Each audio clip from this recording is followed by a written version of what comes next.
नमस्कार दोस्तों, आज मैं आपके लिए लेकर आया हूँ ट्रक ड्राइवर की एक और नई हॉरर स्टोरी।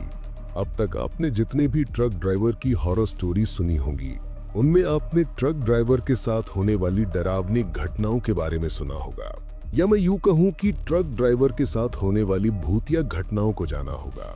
लेकिन आज की इस कहानी में मैं आप लोगों के लिए कुछ अलग लेकर आया हूँ। उसको जानने से पहले, जैसा कि मैं आप लोगों से हमेशा कहता हूँ कि वैसे तो आप लोगों ने बहुत सी हॉरर कहानियां सुनी होंगी, लेकिन मुझे पूरी उम्मीद है कि आज की हमारी ये कहानी सुनकर आपको सच में डर का एहसास होने वाला है।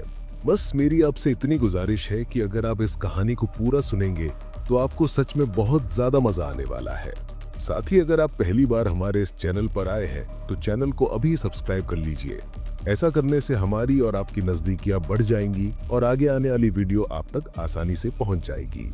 तो ज्यादा समय ना लेते हुए जल्दी से अपनी कहानी को शुरू करते हैं। तो दोस्तों, आज की हमारी जो कहानी है वो राजस्थान के रहने वाले राकेश की है। तो चलिए अब ये कहानी राकेश के पॉइंट ऑफ व्यू से ही सुनते हैं। दोस्तों, मेरा नाम राकेश है और मैं राजस्थान के एक छोटे से गांव का रहने वाला हूँ। जैसा कि आप जानते हैं, हमारे इलाके में बहुत से लोग ट्रक ड्राइविंग का काम ही करते हैं, तो मैं भी पेशे से एक ट्रक ड्राइवर ही हूँ। दरअसल जब वो घटना मेरे साथ हुई थी, उस वक्त हमारे देश में काफी ज्यादा भगदड़ मची हुई थी और उसकी वजह थी नोटबंदी। क्योंकि उस वक्त भारत सरकार ने 1000 और 500 के नोटों को रद्द कर दिया था और इसी वजह से चारों तरफ थोड़ा तनाव का माहौल बना हुआ था। वैसे अगर कहा जाए तो वो वक्त हम ट्रक ड्राइवर लोगों के लिए भी काफी दिक्कतों भरा था, क्योंकि उस वक्त हम लोगों के पास छुट्टे पैसे नहीं होते थे और उन बड़े नोटों के बंद होने के बाद तो हमारी वो परेशानी अब 2 गुना ज्यादा हो गई थी, क्योंकि अब चाय नाश्ता करने के लिए भी हम लोगों के पास छुट्टे पैसों का जुगाड़ नहीं होता था और बड़े नोट तो वैसे भी बंद हो चुके थे। तो इस वजह से उस वक्त हम ट्रक ड्राइवर लोगों को भी कई मुसीबतों का सामना करना पड़ा था। लेकिन मुझे इस बात का जरा भी अंदाजा नहीं था कि ये नोटबंदी मेरे जीवन में एक इतनी बड़ी मुसीबत लेकर आएगी, जिसकी मैंने कभी कल्पना भी नहीं की थी। अगर शायद उस वक्त वो नोटबंदी ना हुई होती तो वो डरावना हादसा भी मेरे साथ नहीं होता। दरअसल उन दिनों मैं राजस्थान के एक बड़े अनाज मंडी में काम किया करता था। उस वक्त मैंने मेरा ट्रक उस मंडी से जयपुर तक गेहूं पहुंचाने के लिए लगा रखा था। महीने के लगभग 2.5-3.5 चक्कर मुझे जयपुर के लगाने होते थे। ये काम करते हुए मुझे लगभग 2.5 साल का समय हो चुका था, लेकिन उन 2.5 सालों के समय में कभी भी मेरे साथ कोई ऐसा हादसा नहीं हुआ था जिसकी वजह से मुझे डर का एहसास हो। लेकिन एक दिन की बात है, उस दिन मैं अपनी मंडी से अपने ट्रक को लोड करके जयपुर के लिए रवाना हुआ ही था। उस वक्त लगभग शाम के 4:30 बज रहे थे जब मैं मंडी से निकला था। अब मुझे ट्रक चलाते हुए काफी ज्यादा टाइम हो चुका था। जब मैंने मोबाइल में टाइम देखा तो रात के लगभग 10:30 बज रहे थे। अब मुझे लगातार ट्रक चलाते हुए लगभग 6 घंटे हो चुके थे। इसी वजह से मेरी कमर भी थोड़ी अकड़ गई थी।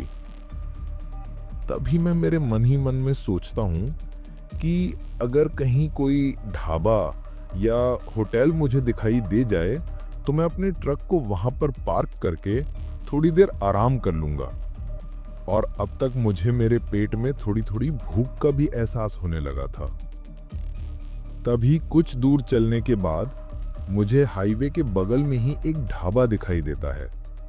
उसके बगल में पहले से ही एक ट्रक खड़ा था और उस ट्रक के केबिन की लाइट जल रही थी, जिसको देखकर मुझे लगा कि शायद इस ट्रक का ड्राइवर केबिन के अंदर ही है। और अब यही सोचकर मैं उस ढाबे की ओर खाना खाने के लिए जा ही रहा था कि तभी मुझे उस ट्रक के केबिन से किसी की आवाज आती है।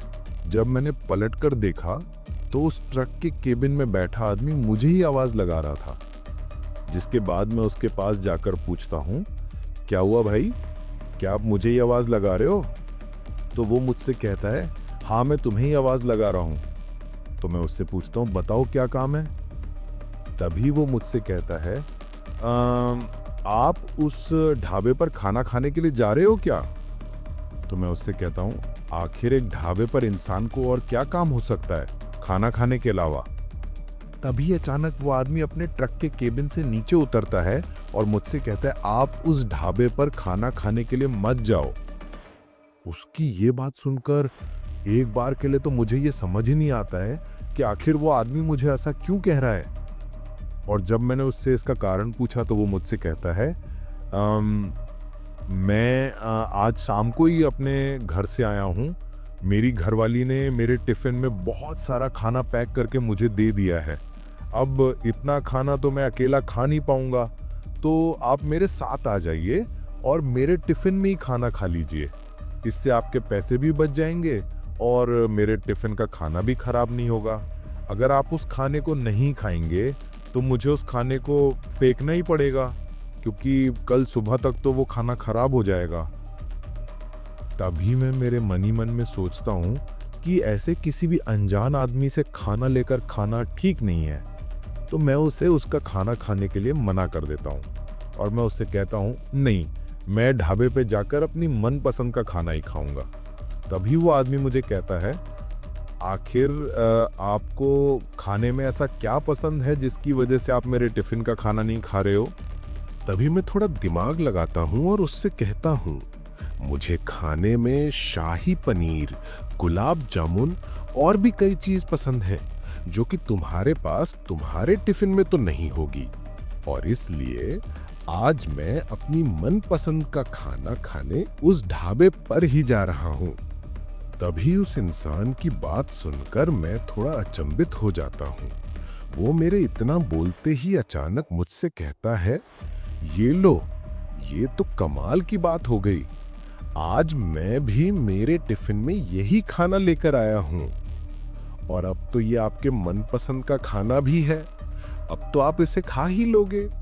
तभी मैंने एक पल के लिए तो मेरे मन में सोचा कि आखिर ऐसा कैसे हो सकता है।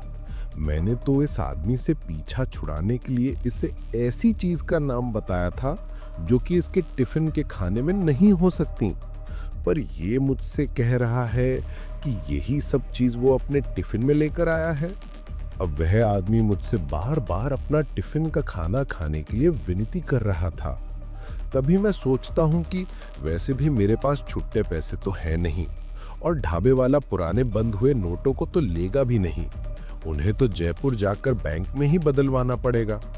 तो ऐसे में मुझे आज इसी के पास खाना खा लेना चाहिए, और वैसे भी ये आदमी मुझसे खाने के लिए कितना कह रहा है।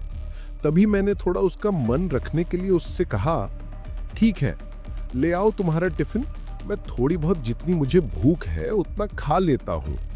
अब मैंने उससे खाना खाने के लिए हाँ तो कह दिया था, लेकिन मैं मन ही मन सोच रहा था कि कहीं मैंने कुछ गलत फैसला तो नहीं ले लिया। पर उसके थोड़ी ही देर बाद मेरे दिमाग में आता है कि सिर्फ खाना ही तो खाना है, इसमें क्या सही और क्या गलत। और ये आदमी मुझे इतने प्यार से कह रहा है तो मुझे इसकी बात का भी मान रखना चाहिए।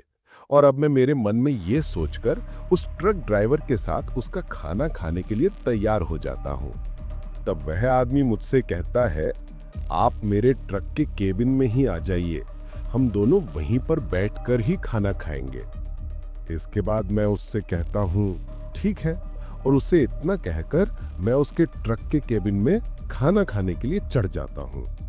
और जब मैं उसके ट्रक के केबिन के अंदर खाना खाने के लिए चढ़ता हूँ तो उसके केबिन के अंदर का नजारा देखकर एक पल के लिए तो मैं चौंक जाता हूँ, क्योंकि उसके ट्रक का केबिन अंदर से दिखने में बहुत ही ज्यादा खूबसूरत लग रहा था।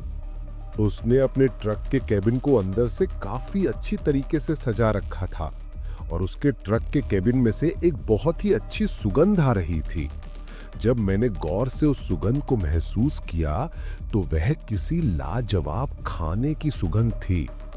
उसके बाद वह ट्रक ड्राइवर भी उस ट्रक के केबिन में आ जाता है और जब उसने अपना टिफिन उठाकर मेरे सामने उस टिफिन को खोला तो उसके टिफिन खोलते ही मेरे मुंह में तो पानी आ गया, क्योंकि एक तो उसके खाने की जो खुशबू थी वह इतनी ज्यादा अच्छी थी कि उस खुशबू से ही मेरे मुंह में पानी आ गया था।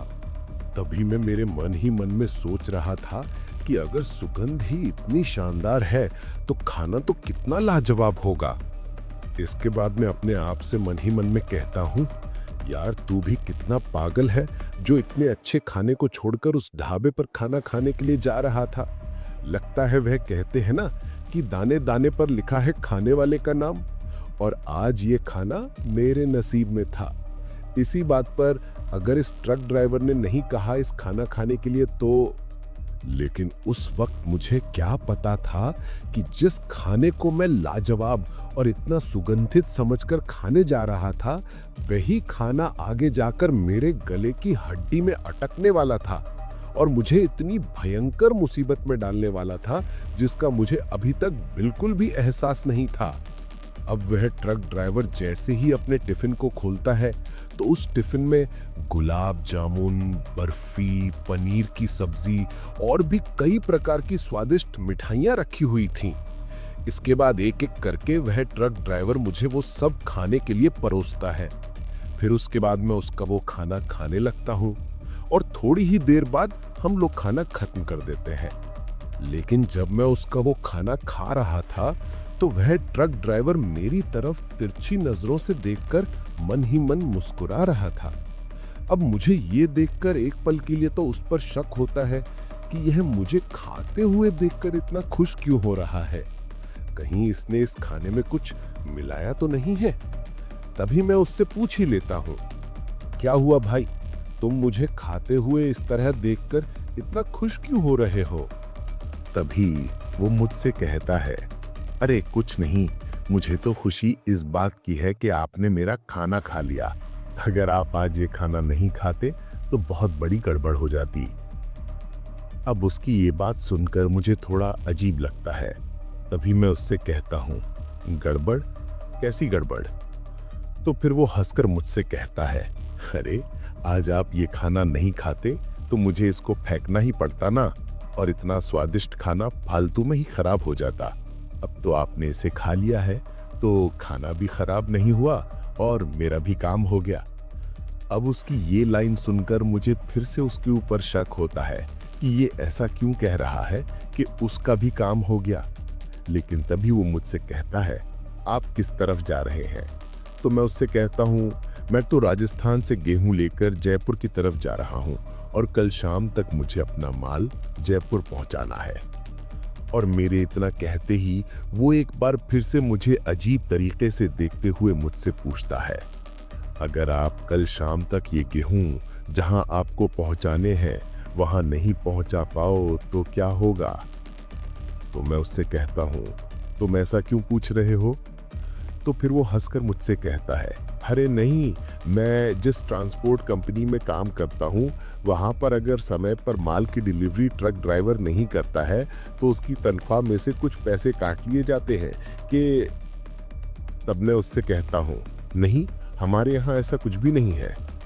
और मेरे इतना कहते ही वो मुझसे अपनी नजरें चुराता है और ट्रक से, उसके बाद मैं भी उसके ट्रक से नीचे उतर जाता हूँ।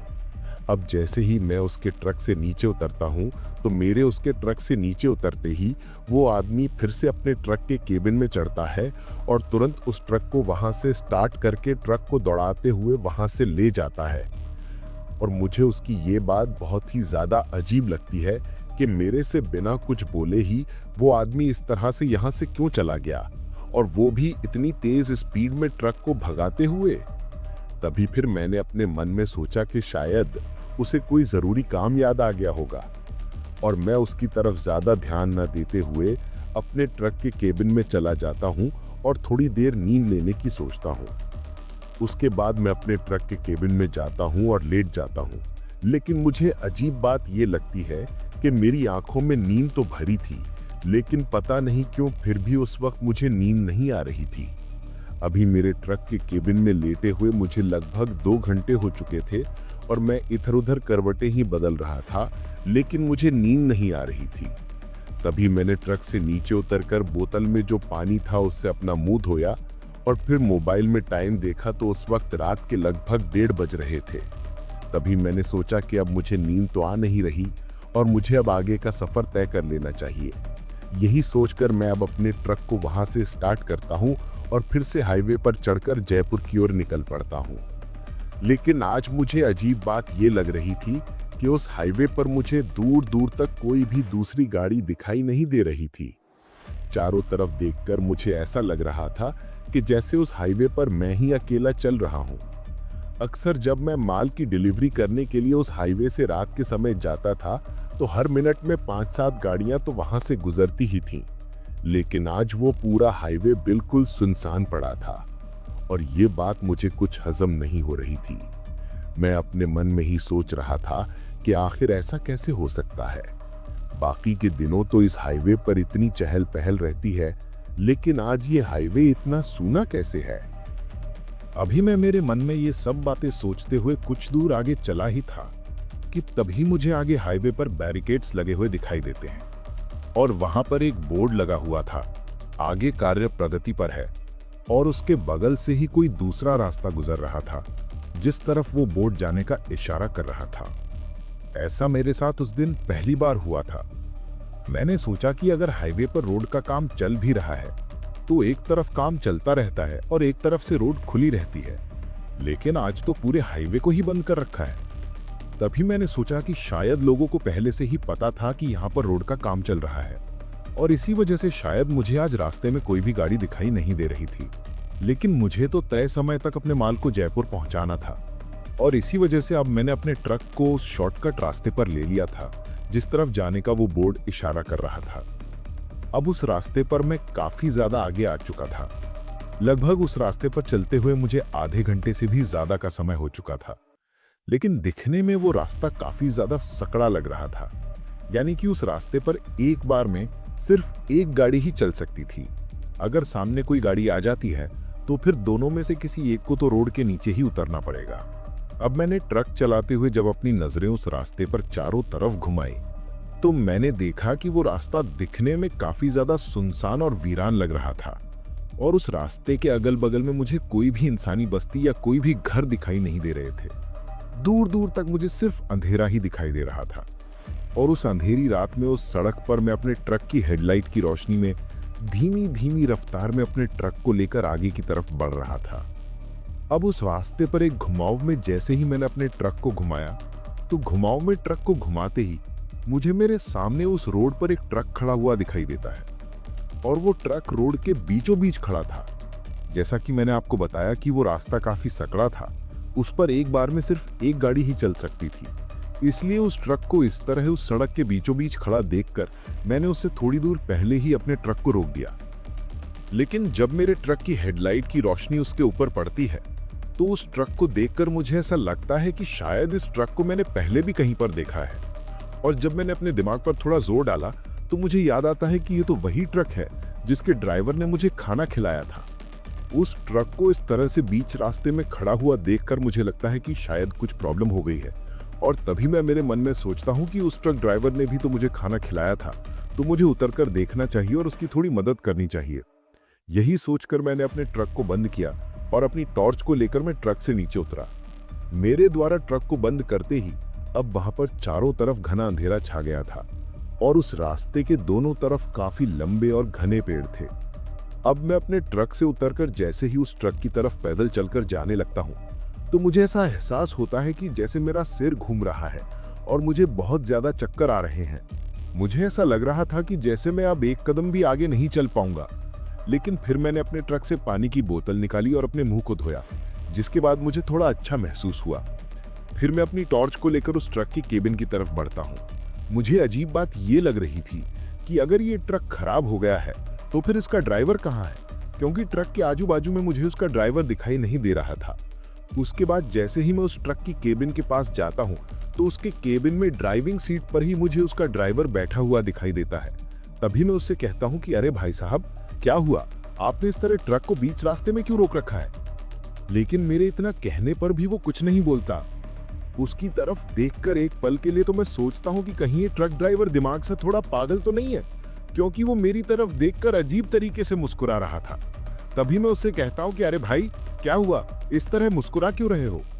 मेरे इतना कहते ही वो ट्रक ड्राइवर अपने ट्रक के केबिन से नीचे कूद जाता है और मेरे करीब आकर मुझसे कहता है, आज मुझे अपने नसीब पर बहुत ज्यादा हंसी आ रही है।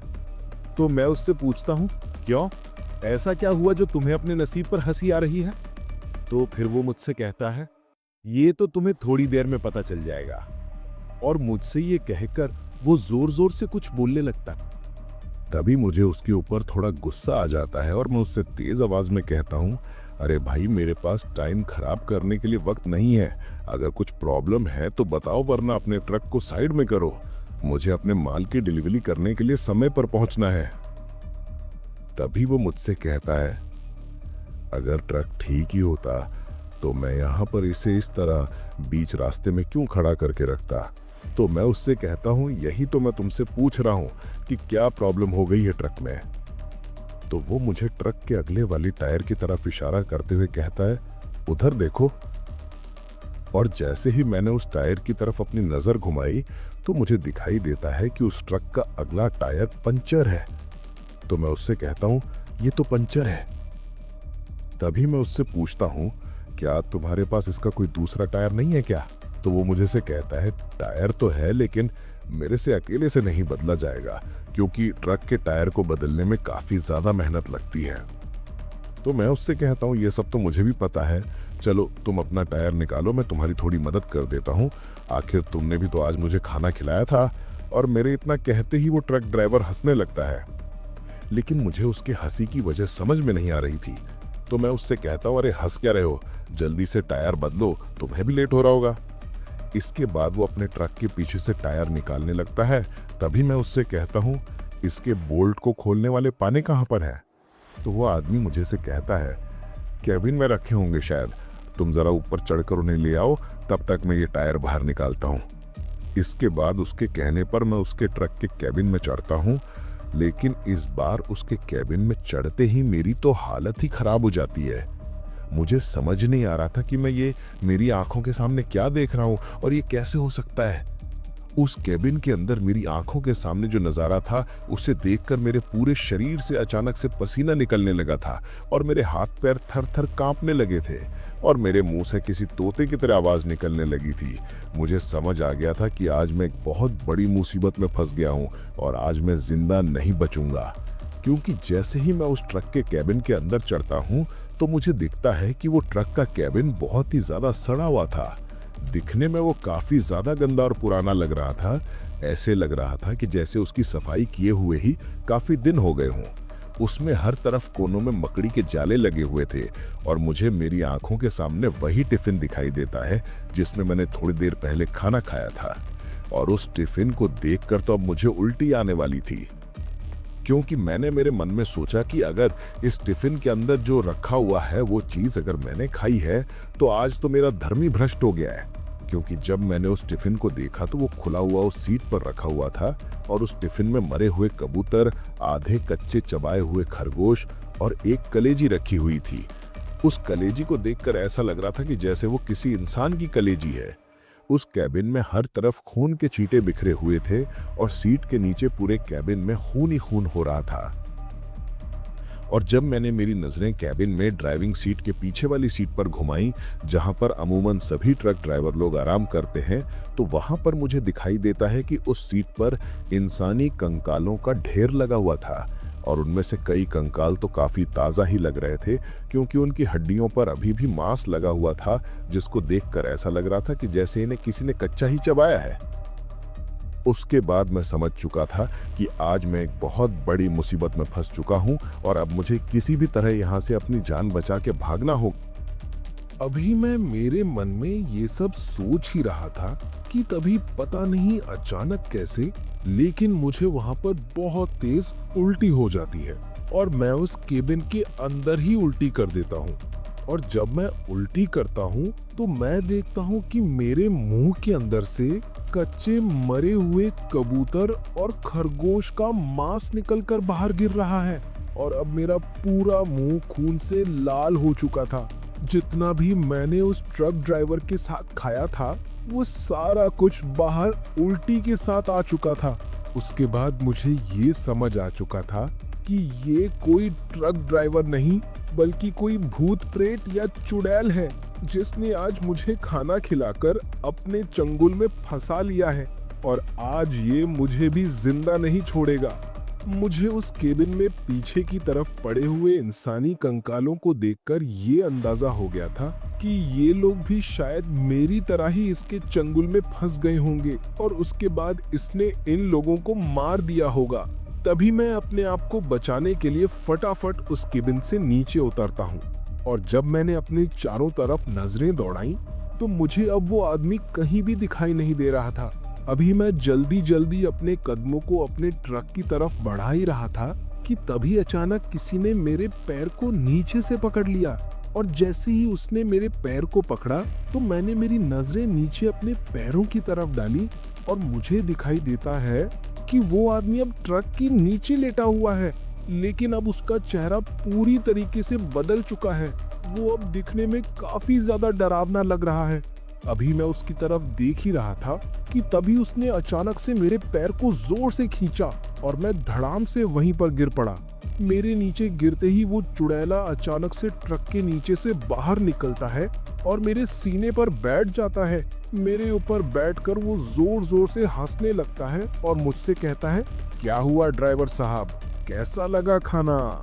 तभी मैं उससे कुछ कहना चाहता था लेकिन मेरे हलक से आवाज भी नहीं निकल रही थी और तभी उसने अचानक अपने दोनों हाथों से मेरे गले को पकड़ लिया और उसे जोर जोर से दबाने लगा। तभी मेरी सांसें अचानक से उखड़ने लगती हैं और मैं अपने शरीर का पूरा जोर लगाकर अपने दोनों हाथों से उससे अपने गले को छुड़ाने की कोशिश कर रहा था। तभी वो अजीब सी आवाज में गुर्राते हुए मुझसे कहता है, तुम्हें क्या लगा था कि तुम मेरे चंगुल से बच जाओगे?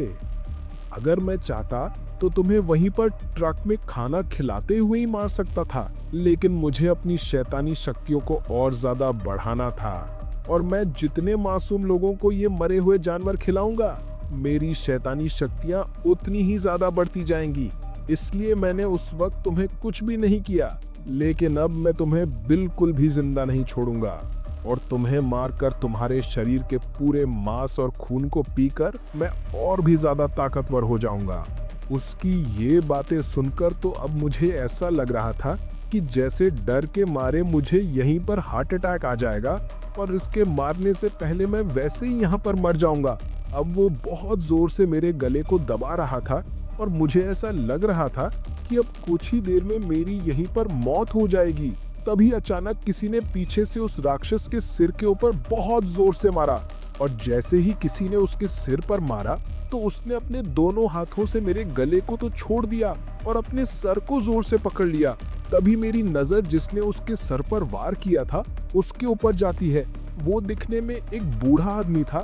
तभी मैं समझ गया था कि शायद ये बूढ़ा आदमी ही मुझे इस राक्षस के चंगुल से बचाने के लिए ही आया है और मैंने उस वक्त थोड़ी हिम्मत करके उस राक्षस को मेरे ऊपर से धक्का मारकर हटाया और वहां से तुरंत उठकर खड़ा हो गया। तभी वो बूढ़ा आदमी मुझसे कहता है, तुम फटाफट अपने ट्रक में जाके बैठो, तब तक मैं आता हूँ। उस वक्त मैं उस बूढ़े आदमी से पूछना तो काफी कुछ चाहता था कि वो कौन है और उसके अंदर इतनी ताकत कहाँ से आई कि उसने इस राक्षस का मुकाबला कर लिया और आखिर वो मेरी मदद क्यों कर रहा है। लेकिन उस वक्त सबसे ज्यादा जरूरी अपनी जान बचाना था, इसलिए उस बूढ़े आदमी के कहते ही मैं दौड़कर अपने ट्रक में जाता हूँ और अपने ट्रक को स्टार्ट करके उसे वहां से वापस घुमाने लगता हूँ। तभी उस बूढ़े आदमी ने उस राक्षस के चारों तरफ एक काली रेखा का घेरा बना दिया और उसके बाद वो बूढ़ा आदमी भी दौड़कर मेरे कैबिन में आकर बैठ जाता है और मुझसे कहता है, जल्दी से यहाँ से इस ट्रक को भगाओ, जितना जल्दी हो सके उतना जल्दी यहाँ से निकलो। अब मैं अपने ट्रक को फुल स्पीड में वहां से भगाए जा रहा था। तभी मैंने ट्रक चलाते हुए उस बूढ़े आदमी से पूछा, आप कौन हैं और आपने मेरी मदद क्यों की? आखिर मेरे लिए आपने अपनी जान को खतरे में क्यों डाला? तभी वो बूढ़ा आदमी मुझसे कहता है, अभी ये सब जानने से ज्यादा जरूरी यहाँ से बच के निकलना है, तुम चुपचाप ट्रक को चलाते रहो। उसके बाद मैं और भी तेज अपने ट्रक को भगाने लगता हूँ और आप यकीन नहीं मानोगे कि जब उस रास्ते से निकलकर मैं फिर से उस हाईवे पर पहुंचा तो वहां पर कोई भी बैरिकेड्स और बोर्ड नहीं लगे हुए थे और उस हाईवे पर बिल्कुल गाड़ियों का वैसे ही काफिला गुजर रहा था जैसे बाकी के दिनों गुजरता है। तभी हाईवे के ऊपर चढ़ते ही वो बूढ़ा आदमी मुझसे कहता है, अब तुम यहाँ पर ट्रक रोक सकते हो। तभी उसके इतना कहते ही मैं उस जगह पर अपने ट्रक को रोक देता हूँ और मेरे ट्रक को रोकते ही वो बूढ़ा आदमी मेरे ट्रक के केबिन से उतरने लगता है। तो मैं उससे पूछता हूँ, क्या हुआ, कहाँ जा रहे हो? तो वो मुझसे कहता है, तुम जरा यहीं रोको, मैं अभी उस दुकान पर जाके आता हूँ। जब मैंने अपनी नजरों को घुमाकर देखा तो उस हाईवे के बगल में ही एक बड़ी सी दुकान थी जिस पर वो बूढ़ा आदमी जा रहा था। उसके बाद मैं अपने ट्रक के केबिन में बैठा बैठा ही उसके आने का इंतजार करने लगता हूँ। लेकिन काफी देर इंतजार करने के बाद भी जब वो बूढ़ा आदमी वापस नहीं आया तो मैं खुद उतरकर उस दुकान पर जाता हूँ और उस दुकानदार से पूछता हूँ, भाई साहब, अभी जो बूढ़ा आदमी यहाँ पर आया था वो कहाँ गया? तो वो दुकानदार मुझसे कहता है, कौन बूढ़ा आदमी? यहाँ पर तो कोई भी नहीं आया। और उस दुकानदार के मुंह से ये सुनने के बाद मैं ये सोचने पर मजबूर हो जाता हूँ कि आखिर वो बूढ़ा आदमी कहाँ गया और वो कौन था जिसने आज उस राक्षस के चंगुल से मुझे छुड़ाया और मेरी जान बचाई। तभी मैंने मेरे मन में ही सोचा कि शायद वो कोई अदृश्य शक्ति ही थी।